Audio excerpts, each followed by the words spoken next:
नमस्कार. माझं नाव मोहना राजेंद्र हातकर. मी पारसिक विद्यालयाचे मुख्याध्यापिका.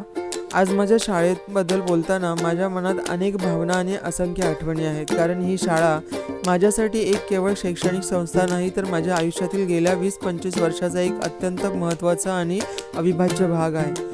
सन 2002 स्वर्गीय गोपीनाथजी पाटील साहेबांनी अत्यंत दूरदृष्टीने आणि एका उदात्त हेतूने कळवा परिसरात या शाळेची स्थापना केली. आर्थिक परिस्थितीमुळे शिक्षणापासून वंचित राहणाऱ्या गरीब आणि गरजू विद्यार्थ्यांना चांगलं शिक्षण मिळावं, त्यांना आयुष्यात पुढे जाण्याची संधी मिळावी, या विचारातून त्यांनी या शाळेची मुहूर्तमेढ रोवली. आज या प्रसंगी मी स्वर्गीय गोपीनाथ पाटील साहेबांची अत्यंत आदराने आणि कृतज्ञतेने आठवण करते. त्यांनी पाहिलेलं स्वप्न आणि त्यांनी लावलेलं हे छोटंसं रोपटं आज एका मोठ्या वृक्षामध्ये रूपांतरित झालेलं पाहताना मन अभिमानाने भरून येतं. जेव्हा या शाळेचा प्रवास सुरू झाला तेव्हा शाळेमध्ये केवळ 14 विद्यार्थी होते. अत्यंत मर्यादित साधनं होती, अनेक अडचणी होत्या, परंतु आमच्याकडे एक मोठं स्वप्न होतं आणि ते स्वप्न पूर्ण करण्याची जिद्द होती. संस्थेने माझ्यावर विश्वास ठेवला आणि शाळेची जबाबदारी माझ्यावर सोपवली. त्या विश्वासाला पात्र ठरवण्यासाठी मी माझ्या परीने नेहमीच प्रामाणिक प्रयत्न केले. माझ्यासाठी ही केवळ एक नोकरी किंवा जबाबदारी नव्हती. ही शाळा हळूहळू माझं कुटुंब बनली आणि इथला प्रत्येक विद्यार्थी माझ्या आयुष्याचा एक भाग बनत गेला. आज मागे वळून पाहताना मला खूप समाधान वाटतं की या शाळेच्या माध्यमातून जवळजवळ 3,000 ते 4,000 विद्यार्थ्यांच्या आयुष्याला स्पर्श करण्याची आणि त्यांच्या शिक्षणाचा प्रवासाचा एक छोटासा भाग होण्याची संधी मला मिळाली.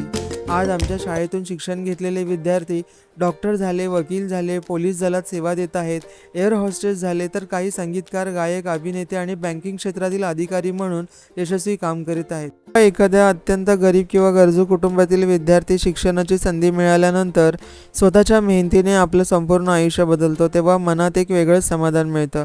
कारण एखाद्या विद्यार्थ्याला संधी मिळाली, योग्य मार्गदर्शन मिळालं आणि उपलब्ध करून दिलेल्या साधनांचा त्याने योग्य उपयोग करून स्वतःचं आणि आपल्या कुटुंबाचं आयुष्य बदललं. यापेक्षा एका शिक्षिकेसाठी मोठं यश काय असू शकतं. मी विद्यार्थ्यांना शिकवलं, त्यांना मार्गदर्शन केलं, त्यांच्या अडचणीमध्ये त्यांच्यासोबत उभी राहिले. पण या विद्यार्थ्यांनी देखील मला खूप काही शिकवलं आहे. त्यांनी मला संयम शिकवला, जिद्द शिकवली आणि परिस्थिती कितीही कठीण असली तरी स्वप्न पाहणं आणि ती पूर्ण करण्यासाठी प्रयत्न करणं शिकवलं. गेल्या 20-25 वर्षांमध्ये मी अनेक विद्यार्थ्यांना अगदी लहानपणापासून मोठं होताना पाहिले आहे. त्यांचा संघर्ष पाहिला, त्यांची स्वप्न पाहिली आहेत आणि आज त्यांचं यशही पाहत आहे. जेव्हा एखादा जुना विद्यार्थी अनेक वर्षानंतर भेटतो आणि म्हणतो, मॅडम आज मी जे काही आहे त्यामध्ये माझ्या शाळेचा आणि माझ्या शिक्षकांचा वाटा आहे, तेव्हा त्या एका वाक्यामध्ये इतक्या वर्षाच्या मेहनतीचं सार्थक झाल्यासारखं वाटतं. आज मला अत्यंत अभिमानाने सांगावंसं वाटतं की 2002 केवळ 14 विद्यार्थ्यांपासून सुरू झालेला हा प्रवास आज हजारो विद्यार्थ्यांच्या आयुष्याचा भाग बनला. स्वर्गीय गोपीनाथजी पाटील साहेबांनी गरीब आणि गरजू विद्यार्थ्यांसाठी पाहिलेलं स्वप्न आज अनेक विद्यार्थ्यांच्या यशाच्या रूपाने आपल्या सर्वांसमोर उभं आहे.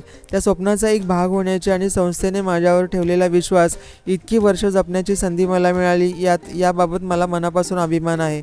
आज माझी एकच इच्छा आहे, आपल्या शाळेचा हा सुंदर प्रवास, तिचं कार्य, आपल्या विद्यार्थ्यांच्या यशोगाथा अधिकाधिक लोकांपर्यंत पोचवाव्यात. कारण योग्य संधी, योग्य शिक्षण आणि योग्य मार्गदर्शन मिळालं तर कोणत्याही परिस्थितीतून आलेला विद्यार्थी स्वतःचं आयुष्य बदलू शकतो.